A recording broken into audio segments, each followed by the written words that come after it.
जय हिंद दोस्तों पिछले दिनों हमने देखा था कि जीवना एक्ट अमेंडमेंट बिल 2021 प्रेसिडेंट की तरफ से उसे मंजूरी भी मिल चुकी है, जिसके बाद इंश्योरेंस कंपनी में प्राइवेट पार्टिसिपेशन का रास्ता साफ हो जाएगा या यूँ कहें कि आसान हो जाएगा। लेकिन एक खबर जो इकोनॉमिक टाइम्स रिपोर्ट के मुताबिक है, जिसमें सरकार 3 इंश्योरेंस कंपनी को कैपिटल इन्फ्यूज़न करने की तैयारी कर रही है। जी हाँ दोस्तों, नेशनल इंश्योरेंस, ओरिएंटल इंश्योरेंस और यूनाइटेड इंडिया इंश्योरेंस, जिसमें 5,000 करोड़ रुपए का कंबाइंड अमाउंट की रिक्वायरमेंट है। अगर रिपोर्ट के मानिए तो वित्त मंत्रालय इंश्योरेंस कंपनी के साइज को देखते हुए फंडिंग को निर्धारित करेगा।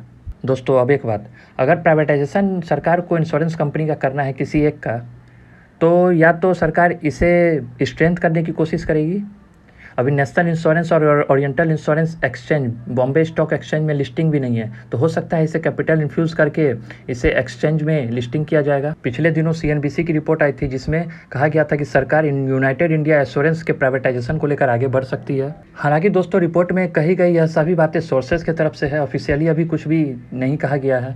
लेकिन हाँ, इंश्योरेंस कंपनी को स्ट्रेंथ करके कैपिटल इन्फ्यूज़न करके सरकार ज़रूर इन्वेस्टर्स को इसके तरफ आकर्षित करेगी ताकि प्राइवेटाइजेशन किसी एक इंश्योरेंस कंपनी का हो सके। बढ़ते हैं दूसरी खबर की ओर।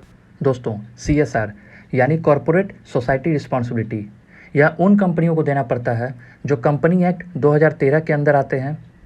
इसमें से वह कुछ हिस्सा अपने नेट प्रॉफिट का सरकार को पेड करते हैं। लेकिन एक खबर सामने आ रही है जिसमें सरकार यह विचार कर रही है कि CSR को लिमिटेड लायबिलिटी पार्टनरशिप फर्म और स्टेट रन बैंक्स पर भी लागू किया जाए।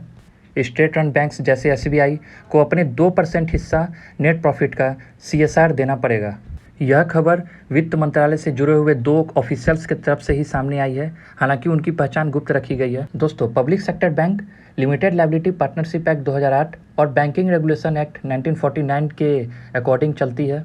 सरकारी बैंक तो खुद सरकार की योजनाओं को जन जन तक पहुंचाने का काम करती है, लेकिन अगर इससे भी कॉर्पोरेट सोसाइटी रिस्पॉन्सिबिलिटी CSR लिया जाएगा तो यह कहां तक जायज़ है, यह विचार करने की ज़रूरत है। दोस्तों आप बैंकों के इंश्योरेंस कंपनी के निजीकरण को लेकर क्या सोचते हैं और CSR को लेकर आप किस तरह का विचार रखते हैं? आप अपनी राय और अपने सवाल हमेशा की तरह कमेंट बॉक्स में बता सकते हैं। इसी के साथ इस वीडियो में इतना ही, मिलते हैं अगले वीडियो में। धन्यवाद।